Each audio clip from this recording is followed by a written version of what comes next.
guys. I've done so much filming today already. This is the third part in the series, and yes, you might be wondering why is he going through all this pain.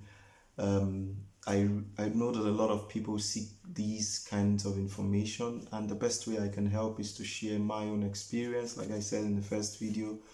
And so I'm doing my best to make sure that I share as much information as I can to help as many people as possible. Because yes, I know how much I relied on the information that was shared by other people when I came into Dublin, and I know there are so many other people who have benefited from information shared by others.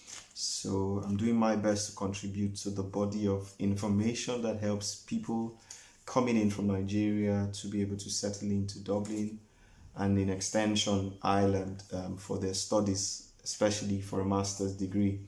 And so this third part of the series is going to go much deeper. In the first part, I talked about the pre-visa stage, the pre-travel stage. And in the second part, I talked about when you arrive, the first 2 weeks, what you should get doing. Now I'm going to talk about how you can make the rest of the time, which is the next, say, 9 months, 10 months, 12 months, to become as exciting and as interesting as possible for you. And most importantly, that you achieve your goal. And let me also remind you, your number one goal coming here is your studies, okay? And I can't overemphasize this. It's going to go a long way to tell how your stay in this place is going to be. So please take it seriously, very seriously. And so if you've come in for a master's, for like myself, I came in for a master's in information systems with computing, you might begin to look for some new skills that are required in that area of study. So I began to learn some new tools, some new software, stuff that I needed for success in that field of study, especially for a master's degree. And one of the things you're going to hear your lecturer say is that a master's is not a bachelor's degree, so you should not expect that you will be spoon-fed. Your research skills are going to be tested top level. Your ability to do self-study is going to be tested a lot. And I tell you, you are going to find some interesting aspects of it. You might never have been so excited about study as you're going to be in this 1 year. If you take it seriously, you're going to find out how interesting it is to actually do research. You know, how interesting it is. If you've ever watched the movies where there are FBI people, CIA people, and then they're digging up information. That's how interesting research can be, actually. Digging up information, going to the deepest parts of the internet, the World Wide Web, and getting so much information that you never knew existed. So it's quite beyond just Googling, okay? Research is way beyond Googling. And I mean, there's so many people I'll let you on to, and you hear so much more deeper, but I'm just going to be sharing my own experience for the purpose of this video, and I hope that it helps you. So the first part is combining fun and study. So I'm trying to bring fun first because I don't want it to be too serious, okay? Yes, you should have fun while you study. There's a lot of fun to have in Ireland and in Dublin. It's a beautiful environment. It's a very serene environment. You see a lot of trees everywhere. So it's a very beautiful mixture of, flowers, green life, and just like the flag, it's a green land in terms of vegetation, aesthetics. It's a very beautiful place. And I love the way Ireland not only brings new technology into the community, but interfaces it with history. So the history is not lost in Ireland, but you still have a touch of modern, a modern environment, but with a great touch of history. And there is a very deep history in this land. It spans up to hundreds of years, and it is interesting to even get to know the history that comes out of this land. So it's a beautiful place. There are lots of wonderful sites to visit. For one, I would say if you have a Google account, a Gmail account, you can have access to Google Local Guides. I think it's Local Guide Connect .com or something, and you just need to sign in with your Gmail account, and you'll find access to a lot of people called the local Google local guides who explore new places and share pictures, and you can find very interesting places to visit from that community. Okay, I for one, I'm a Google local guide, so I actually am able to add new places onto the Google map, which is so interesting. You get to be part of creating something new. So if you can go onto that, you'll find a lot of interesting places to visit in Ireland. There's a lot of them. I don't want to even go into it, because if I begin to mention, I might sway you in. I want you to do your own research and find some new places, but there's a lot of history in this place. Sometimes you can even go on a bus tour, and be taken around and told about the history of this beautiful land. So yes, have fun, visit new places, see the beauty of God's creation in Ireland. Do your best to do that even while you study. Okay, take out time to do that. It's important. So local guides is one of them. Google Maps is one of them. You'd find a lot of interesting stories of places, and see what people are saying about those places, and then be able to experience them and visit them yourself. Once you have your Google map and you try to go to any place in Ireland, you can easily see the bus route, the taxi route, the cycle route. There's so many ways to get to those places, and you can plan your trip. Please plan your trip before you start, especially if you're going to somewhere new. Plan your trip ahead. The second part is combining work and study. Yes, like I said in the first video, you can work for 20 hours a week if you're a student, and there are lots of part-time jobs that you can find. Please stick to 20 hours a week. If you stick to your hours, 20 hours a week, you should be able to combine work and study effectively. And when I say effectively, you can make maximum use of your work hours and still make maximum use of your study hours. If you go beyond on your work hours, sometimes it will affect your study hours. Okay, so work for 40 hours. If you find a job that lets you work in the hours when you're not in class, it might be best. And you can find jobs on jobs.ie, part-time jobs.ie, studentjobs.ie, gumtree.ie. There are lots of websites where you can. Indeed is a very great place. There are retail jobs. There are so many good jobs that you can combine with your studies and not have any conflict, and which is great. I think the minimum wage at the time of this video is about €10 per hour. So if you work for 20 hours a week at that rate, you can make about €200 a week. And in a month you can make about €800 a month, so 4 weeks in a month.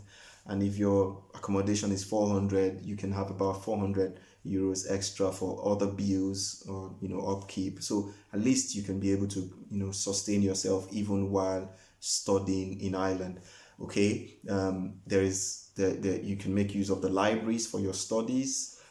So every minute and every hour, it counts when you're working and studying. Sometimes you might have to come back from work and go to study at night.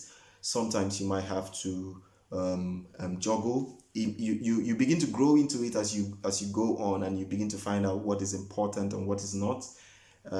Your university is going to be bringing up so many events. Find the ones that are important to you, attend them. You shouldn't be in every event. Okay, you shouldn't be in every event. You can't be in every event. So make the best use of the ones that you find, the ones that are related to your studies. Some of them can be fun. Once in a while, go have some good time with other students. It's necessary for your mental health.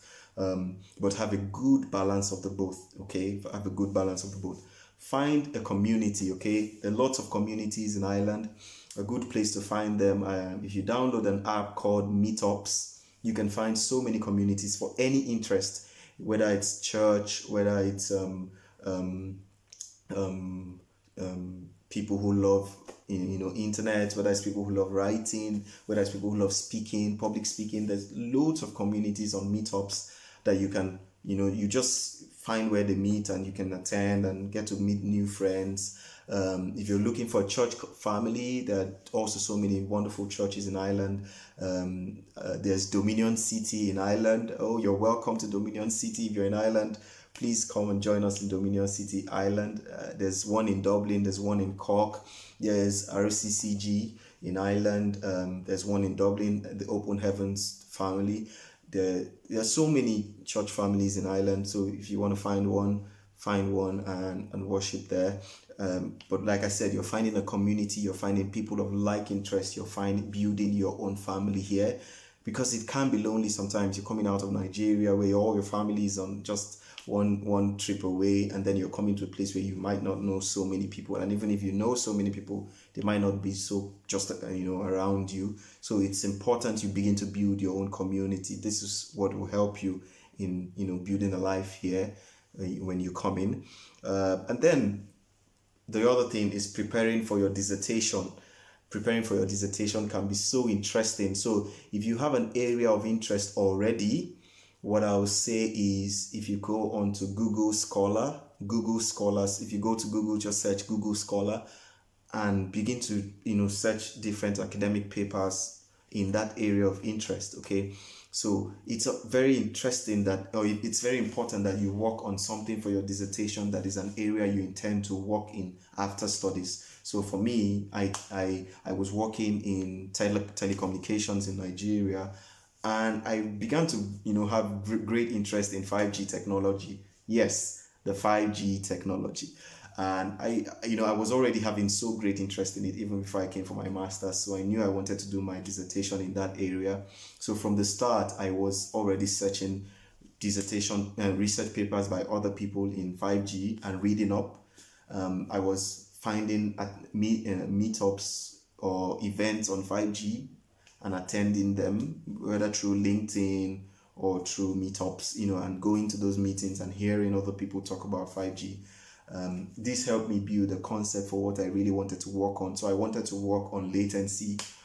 So I started to find what other people had said about it. The biggest part of preparing for your dissertation is reading other people's work.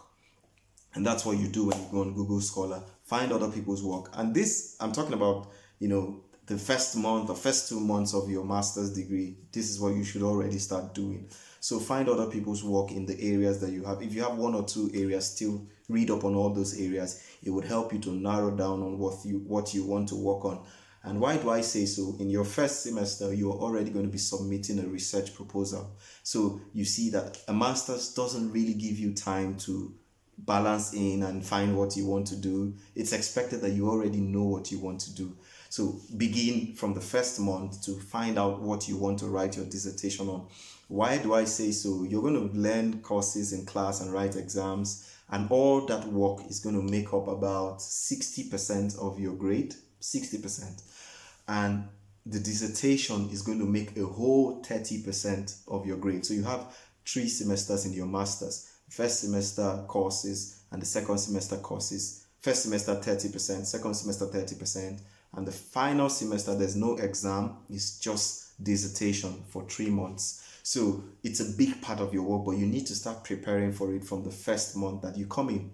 So go to Google Scholar and search search for research work on the subject that you want to work on and begin to read them. Don't write anything, just read. When I say don't write your dissertation, just read other people's work and write what you learn from what you read.